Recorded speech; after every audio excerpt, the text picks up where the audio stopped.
kabar duka datang menghampiri Real Madrid. Gelandang andalan mereka, Eduardo Camavinga, dipastikan harus mengakhiri musim 2024-2025 lebih awal. Camavinga adalah salah satu pemain yang sangat diandalkan oleh Carlo Ancelotti di musim ini, dengan total penampilan mencapai 34 kali bersama Los Blancos. Baru-baru ini, ia diturunkan oleh Ancelotti dalam pertandingan melawan Getafe. Namun, sayangnya, ia harus ditarik keluar lebih cepat akibat cedera. Real Madrid pun segera merilis pernyataan mengenai kondisi cedera Camavinga. Melalui situs resmi mereka, Real Madrid mengonfirmasi bahwa Camavinga mengalami cedera di bagian pangkal pahanya. Mereka menjelaskan bahwa terdapat masalah pada otot tendon di sisi kiri pahanya, dan kabar buruknya, otot tersebut mengalami robekan. Akibatnya, gelandang muda ini harus menepi dari skuad Los Blancos untuk menjalani proses pemulihan. Ahli transfer Eropa, Fabrizio Romano, memiliki kabar terbaru mengenai masa depan Jorginho. Diketahui bahwa gelandang ini berencana untuk meninggalkan Arsenal pada musim panas mendatang. Menurut informasi dari Romano, Jorginho telah mengambil keputusan untuk tidak melanjutkan karirnya di Arsenal. Kontraknya di Arsenal akan berakhir di musim panas, meskipun ia memiliki opsi untuk memperpanjang masa baktinya di Emirates Stadium selama 1 tahun lagi. Namun, Jorginho lebih memilih untuk mencari tantangan baru agar bisa mendapatkan waktu bermain yang lebih banyak di musim depan. Saat ini, ada satu klub yang menunjukkan minat untuk merekrut Jorginho, yaitu Flamengo. Klub raksasa dari Serie A ini tertarik untuk memanfaatkan kemampuan Jorginho di musim yang akan datang.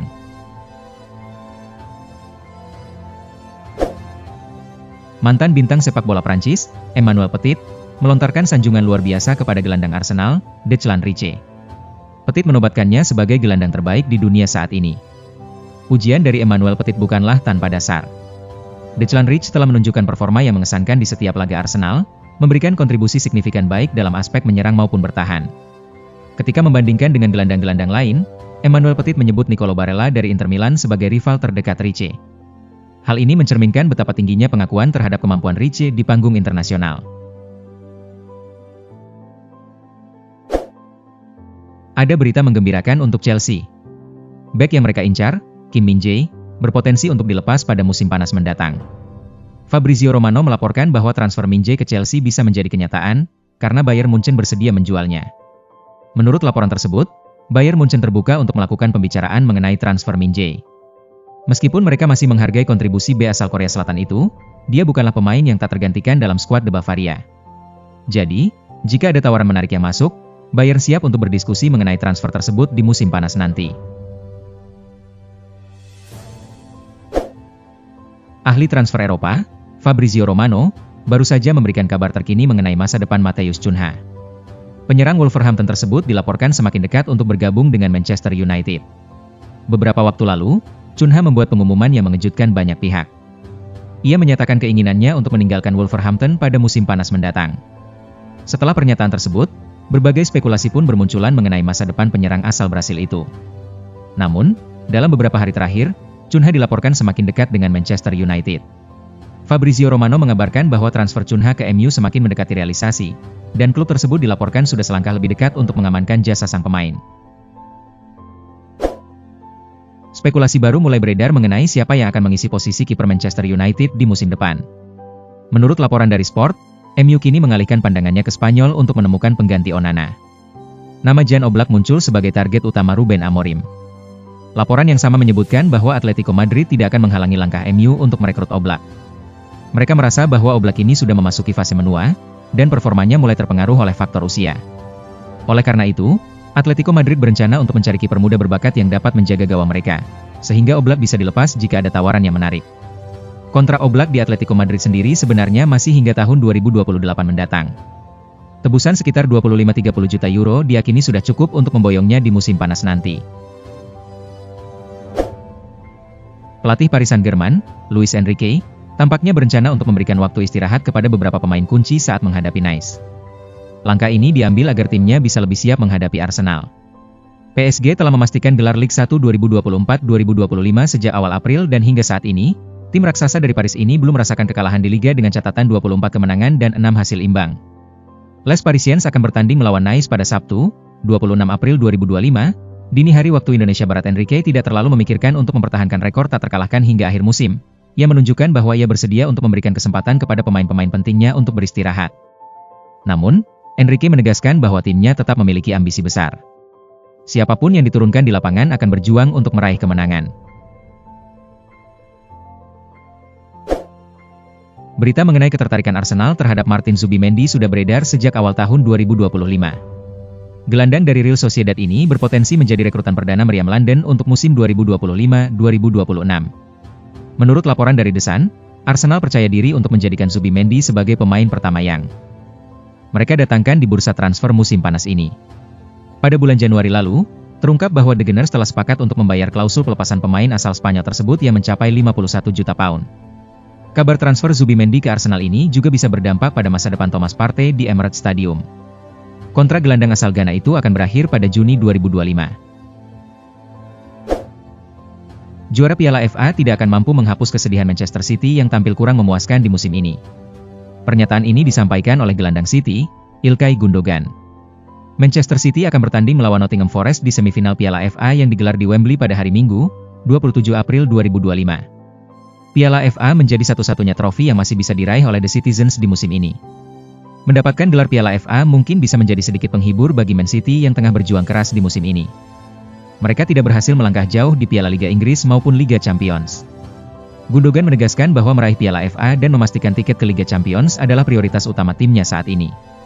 Namun, ia juga menyadari bahwa jika Man City berhasil menjadi juara Piala FA, hal itu tidak akan menghapus catatan buruk performa mereka di musim ini. Stanislav Lobotka menegaskan bahwa nasib Napoli dalam perburuan Scudetto sepenuhnya ada di tangan mereka sendiri. Il Partenope harus tetap fokus pada permainan mereka dan mengesampingkan Inter Milan. Saat ini, Napoli dan Inter Milan terlibat dalam persaingan ketat untuk merebut gelar juara musim ini. Kedua tim sama-sama mengoleksi 71 poin dan berada di puncak klasemen, namun Inter memimpin berkat selisih gol yang lebih baik. Dengan hanya menyisakan 5 pekan di Serie A, persaingan antara kedua tim dipastikan akan semakin memanas. Gelandang Napoli, Stanislav Lobotka, percaya bahwa timnya memiliki peluang besar untuk meraih gelar juara. Ia menekankan, pentingnya konsistensi bagi Napoli di sisa musim ini untuk merebut Scudetto. Arda Güler menunjukkan performa cemerlang sebagai gelandang tengah saat Real Madrid meraih kemenangan tipis 1-0 atas Getafe di Liga Spanyol. Pelatih Carlo Ancelotti menilai bahwa pemuda asal Turki ini lebih cocok beroperasi di posisi tersebut daripada bermain lebih maju. Ancelotti memadukan Güler dengan Aurelien Tchouaméni sebagai poros ganda di tengah dalam skema 4-4-2. Hasilnya pun memuaskan, di mana Güler menjadi pahlawan dengan gol tunggalnya di menit ke-21.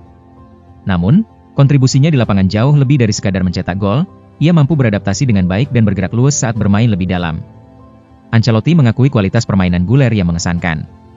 Pelatih asal Italia itu bahkan berani meramalkan bahwa di masa depan, pemuda berusia 20 tahun ini akan menjadi gelandang tengah yang handal. Ian Wright berpendapat bahwa kembalinya Marcus Rashford ke Manchester United tampaknya tidak mungkin. Legenda Arsenal ini percaya bahwa Rashford lebih cocok untuk bergabung dengan Newcastle United. Jika Newcastle berhasil meraih tiket ke Liga Champions musim depan, mereka bisa jadi akan merekrut Rashford. Wright yakin kehadiran Rashford akan membuat Newcastle semakin mengancam. Itu adalah jenis transfer yang seharusnya dilakukan oleh Newcastle, ungkap Wright. Itu akan menjadi sesuatu yang luar biasa. Sangat berbahaya. Rashford di Newcastle? Tentu saja. Itu akan sangat mengesankan. Saya sangat mendukung itu untuk Rashford. Rashford di Newcastle bisa menjadi ancaman yang serius, tambahnya. Vinicius Junior semakin mendekati akhir dari kontraknya yang kini tersisa 2 tahun bersama Real Madrid. Namun, berita terbaru dari pihaknya justru menepis rumor yang menyatakan bahwa perpanjangan kontrak sudah hampir selesai. Salah satu sumber ketegangan utama antara kedua belah pihak adalah masalah gaji. Vinicius meyakini bahwa ia berhak mendapatkan imbalan yang sebanding, atau bahkan lebih tinggi dari Kylian Mbappe, yang diperkirakan memperoleh gaji pokok sekitar 15 juta euro per musim. Tak hanya itu, Mbappe juga menerima bonus tanda tangan sebesar 40 juta euro saat bergabung dengan Madrid, dan inilah yang menjadi target yang ingin dicapai oleh pihak Vinicius.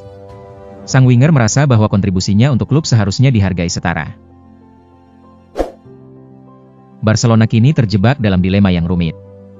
Klub asal Catalonia ini dikabarkan harus melepaskan salah satu bintangnya untuk memberikan ruang bernafas di pasar transfer musim panas. Nama-nama seperti Frenkie de Jong dan Ronald Araujo sempat menjadi bahan perbincangan, namun kini muncul kejutan dengan nama baru yang masuk dalam daftar jual, Jules Koundé. Sejak La Liga menerapkan aturan 1-1, Barcelona semakin kesulitan untuk mematuhi regulasi financial fair play, yang sebagian besar disebabkan oleh manajemen keuangan yang kurang baik di era kepresidenan Josep Bartomeu. Akibatnya, untuk beraktivitas di bursa transfer, Raksasa Catalonia ini harus berkorban dengan memangkas pengeluaran gaji dan mencari pemasukan dari penjualan pemain sebelum dapat merekrut wajah-wajah baru.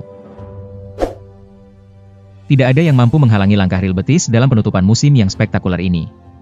Hasrat mereka untuk meraih tiket ke Liga Champions dan menjuarai UEFA Conference League benar-benar terpancar dari permainan mereka di lapangan. Malam ini, mereka melumat Real Valladolid dengan skor 5-1 di Benito Villamarín.